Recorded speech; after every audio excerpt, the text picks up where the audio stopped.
ਪੰਜਾਬ ਦੀ ਧਰਤੀ ਵਿੱਚ ਕਦਮ ਰੱਖਣ ਵਾਲਾ ਓਏ ਪੰਜਾਬ ਦਾ ਲਾੜਾ ਸਾਡੇ ਡੇਰੇ 'ਚ ਆ ਗਈ।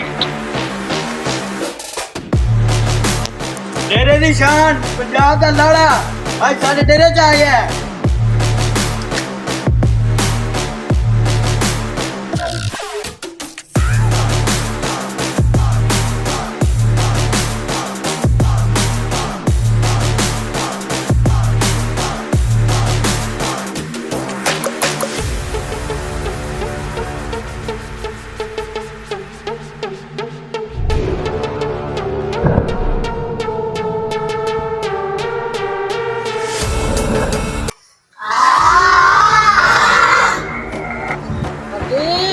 क्या हाल है जनाब?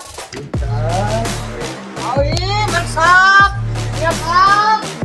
हाँ भाई की हो रहा है डेरे जा तू साफ साफ दे इधर आ मुंशी। हाँ, है भाई पानी पिलाई जा रहे हैं तू वेले ही।